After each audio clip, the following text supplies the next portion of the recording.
Bye-bye dolar. Rupiah dan yuan sekarang berkolaborasi untuk menggunakan mata uang lokal bilateral dua negara. Sebuah judul yang sederhana. Sesederhana jutaan rakyat bodoh seperti saya yang kagum akan keberanian keputusan tersebut. Saya ini sangat bodoh urusan ekonomi. Jadi kagum dengan keputusan yang baru saja diambil oleh pejabat keuangan negara dan pejabat tinggi lainnya. Keputusan tersebut saya tidak bisa bandingkan. Saya hanya rakyat jelantah, ilmunya abal-abal. Tapi ada banyak orang yang memiliki common sense atau akal sehat bertanya dalam hati. Kalau kita kerjasama, maka status kita harus sama tinggi, duduk sama rendah. Maka kita bisa melakukan kerjasama yang saling menguntungkan. Tapi kalau berat sebelah, maka tidak ada hal yang sama dalam negosiasi agar saling untung. Tetapi yang kuat atau yang posisinya di ataslah yang banyak diuntungkan atau yang menang. Dalam hal transaksi dua negara Indonesia dan Cina, saya berharap import dan ekspor kita sama nilainya. Ternyata kita defisit jauh alias import Indonesia kebanyakan dari Tiongkok. Lalu kalau import kita lebih banyak alias Indonesia kebanyakan beli yuan,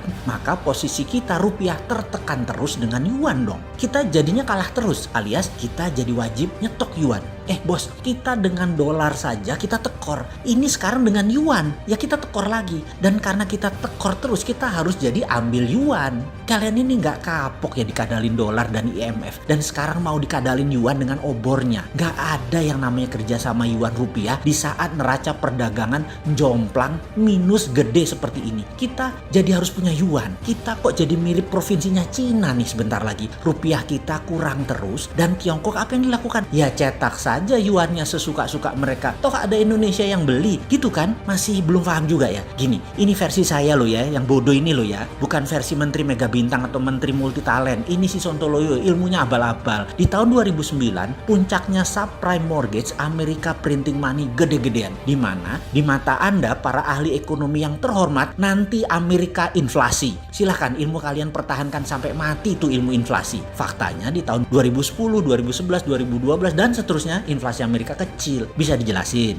Jadi pada saat masalah ekonomi di sebuah negara yang pakai printing money tadi selesai, maka uang beredar tadi kebanyakan atau banyak. Sementara produksinya ya sama saja. Jadi solusinya adalah uang tersebut disebar ke seluruh dunia, terutama di negara berkembang yang mana kenaikan produksinya masih tinggi. Jadi salah satunya adalah banjir dolar di tahun 2011, 2012, 2013 yang banyak datang ke Indonesia pada saat itu. Saat itu venture capital dan banyak lagi lembaga keuangan lempar uang dolar tadi agar ketemu sektor produktif di Indonesia secara gede-gedean. Boleh tanya deh ke beberapa pebisnis di tahun-tahun tersebut. Kita saat itu lagi ngegasnya. Kembali ke awal COVID. Banyak negara yang printing money untuk solusi ekonominya. Di mana di tahun 2022 ke atas akan ada banyak dolar yang banjir masuk ke negara dunia ketiga. Ke negara berkembang yang akan dipadukan dengan sektor produktif. Karena di negara pencetak uang tadi sektor produksinya terbatas atau terhitung dan tidak bisa menelan semua uang yang mereka udah cetak tadi.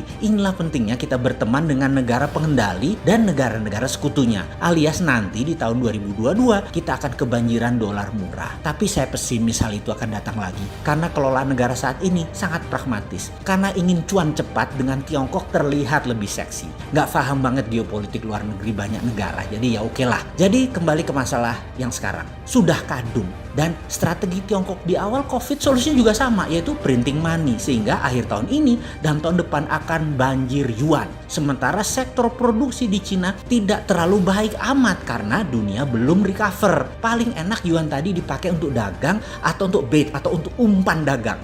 Disambut loh sama Indonesia. Saya mikir, lah cetak uang rupiah sendiri juga bisa. Kenapa mesti yuan? Kenapa mesti dolar? Apalah itulah namanya. Lalu kalau nanti efek rupiahnya beredar banyak karena kita printing money, ya kita tinggal kerjain negara tetangga dengan pura-pura kerjasama dedolarisasi. Ya kayak kalian sekarang lah dengan Tiongkok. Gitulah mirip-mirip. Negara Vanuatu yang ngocol itu kita kerjain. Solomon Island kita garap. Timur-Timur Papua Nugini kita garap. Itu baru namanya pejuang bernegara. Kalau saat ini kok selalu jadi victim si bernegaranya? Ini otak kita rakyat yang bodoh atau memang pejabat negara yang terlalu pintar hingga rakyat yang jelantah ini memang nggak bisa paham langkah mengelola negara kalian? Mudah-mudahan kalian benar. Kalau suatu hari nanti kelihatan hasilnya negatif, apa nggak takut sama dosa kalian itu? Dosa karena tidak berilmu dan dosa karena tidak mau denger.